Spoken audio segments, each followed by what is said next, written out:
So let me give you a recap in this half good lighting, not really good lighting. And I was going to actually do it in the stadium. I actually started recording this video in the stadium, but the problem was they were playing so much music that I know was going to be like copyright music. So I decided not to record in the stadium. I decided to leave, come in the car and record this instant reaction video. So my instant reaction is Texas is who they are, and Georgia is clearly a better team than them. And I think the thing is too, is what I've been waiting to see all year is to watch us play competition and then watch us kind of go away and like play other teams and then come back and play competition again. So I got that today. And so now I'm able to kind of evaluate where I think we are and what's going on. And the truth of the matter is we lost a lot of people that are coming back to bite us right now. And collectively, we're just not a good team. We're a talented team. We have a lot of pieces. We're just not a total good team altogether. And so that's who we are right now. That is just who we are. And that's okay. Sometimes you're just not a good football team. And Texas is still, trying to get there and trying to get over the hump, and we're not there yet. And sometimes you just have to realize when you're just not there yet. I could come on and I could lie and I could be like, oh, it's this and it was that and it was this. No, we're simply just not good enough right now. And that is okay. Sometimes you're not good enough and you still have work to do. And we clearly still have work to do. And I am okay saying that we have work to do. And so that's where we are. I mean, how do I think about the rest of the season? I don't really have any thoughts about the rest of the season right now because let's be honest, like we just lost. I will say though, it was very disappointing to see our wide receivers just not be able to catch the ball. I think at one point there was like 4 or 5 drop passes from our wide receivers. Arch Manning's delivering a good ball to them and they just cannot catch. And I don't understand what is going on with them and why they couldn't catch. So that was disappointing. I think the other thing that was also disappointing was, I don't know, something about his offensive play calling. I just feel like he gets tight. And maybe it's because he doesn't trust the team. Maybe that's just his coaching limitation. I don't really know what it is about Coach Sark, but there's some moments where I look at what Coach Sark is doing and I just don't understand it. I don't understand so many like plays in order to get Wingo open. Like what I saw Texas do leading up to this game, right? What I saw them do against Mississippi State, what I saw them do against Vandy, that didn't really match what I saw them do today as far as play calling. And I get it. It's Georgia, right? But also like try it and see if it would work. Like we didn't even try it. It was almost like our game plan coming into this game was to throw the ball to Ryan Wingo as often as possible to see what was going to happen. So I actually don't know what the game plan was. That could not have been the game plan. Also, let me just talk about the penalties. I'm not saying that Texas didn't do some of those penalties. I'm not here to say that.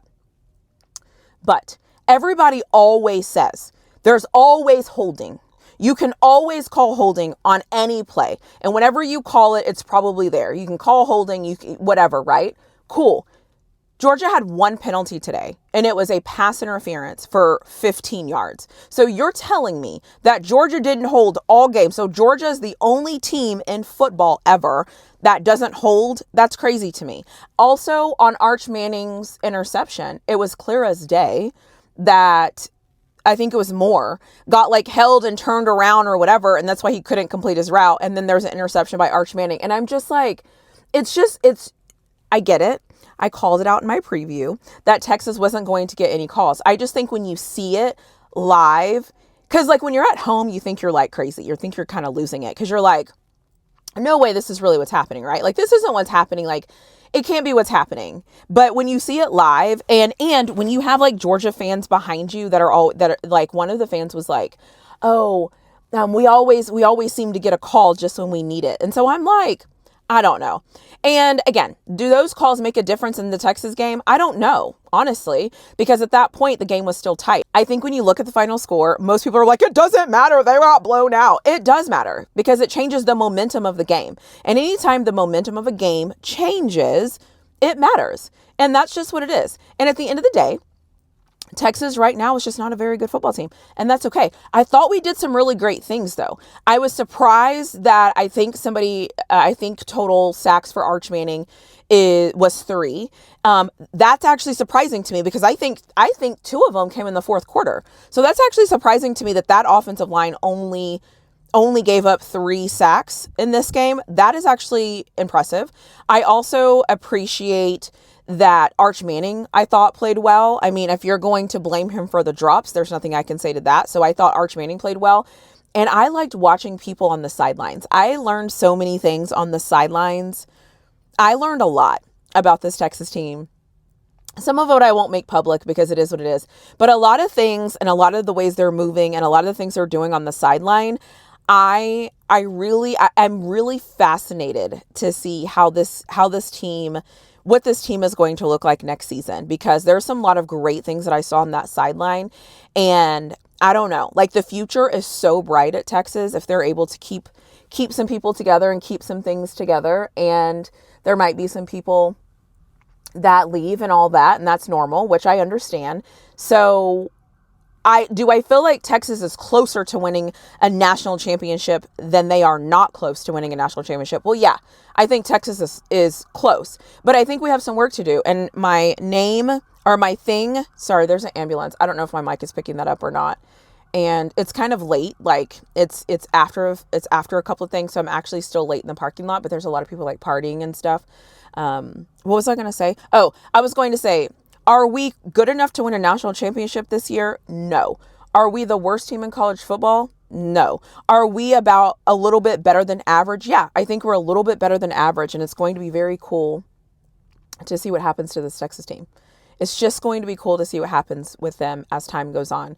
And so my instant reaction to this game is Texas did not have their best game at all. And for 3 quarters, it was a very good game. And I think that is kind of what we keep saying every game when it comes to Texas. We have a good 1 quarter or a good 2 quarters or a good 3 quarters. Or we haven't ever had a good game this year where we've played all 4 quarters and I don't want you to be fantastic in every quarter, but I need you to at least be good every quarter, right? So you don't have to be like elite and amazing every quarter, but I need you to walk away with every quarter, and I need you to be good. We don't even have one game this year that I can point to. Somebody is literally peeing right here outside of this. This is crazy. I can't even point to one game this year where Texas has been consistent the entire game. We just haven't seen it. And so that's disappointing. And my word for this Texas team this year was details. And I still don't think we're focusing on the details. I feel like when we go on the field, I also think before Kirby Smart did that, onside kick, I think Kirby was actually going to fake a punt. And I don't remember when it was, but so I think they were about to call a fake punt. I think Texas saw it on the sidelines and Texas called a timeout. And then they called a timeout, came to the sideline, went back on the field.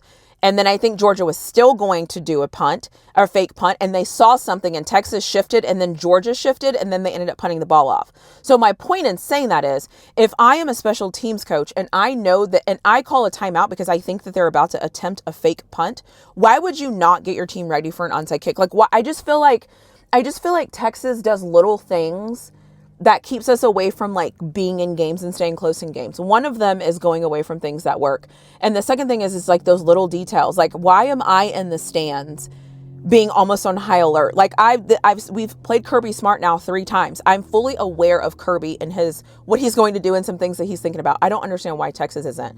So I could be wrong, but I do think Kirby Smart was going to have a fake punt before he did that onside kick. And I don't remember what quarter that was, but we called a timeout. But that's what Kirby does. And that is what makes him a great coach. I think Sark is a good coach. I think Kirby Smart is a great coach. And I think right now, anybody that says anything else, I mean, it just kind of is what it is at this point. But anyways, I'll probably have a longer video like once I get home and I like get some sleep and I'm able to take a deep breath. But this is just my instant reaction to put out my initial thoughts, because the game has been over now for a little bit and I've had a second to like take a deep breath. And so yeah, these are my thoughts. Let me know what you think in the comment section below. If you want a longer video of more like details and like the way I usually do things, and I go into like stats and stuff like that, I'll probably do it. I'll be honest though, I don't know if I will or won't, because once I make these videos, I'm actually over it. Like I actually just like move on and let it go. And the only real stat that matters to me right now is the fact that I know Georgia had 1 penalty and Arch Manning only got sacked 3 times, which is actually pretty good if you've been watching this Texas team and their offensive line. So that's like not that bad. I don't know how many rushing yards Georgia had. And yeah, I think those are the only things. I think Texas had one turnover, but otherwise, I don't think I'm going to actually make another video. I think this is just going to be my video. It's going to be my reaction, not my instant reaction. And I'm just going to release it and keep it moving because you know what? My name is really flawed and some things are just flawed sometimes. And so anyways, let me know what you think in the comment section below. Sorry if this was like crazy and loopy, and who knows, based on after I like post this and all those things, I might post another video or I might make another video about Texas, but I don't really think so. I think this kind of does the trick. We are who we are. It is what it is. Let me know what you think in the comment section below. I'll see you in my next video. I made a whole video that I was about to put out, but I can't put that video out because I forgot to say hook 'em. How dare me make a Texas video and not say hook 'em, although it kind of has it on my shirt and all the lights just went out. So kind of like the Texas game, right? All the lights go out. What a mess. This is a complete and utter mess.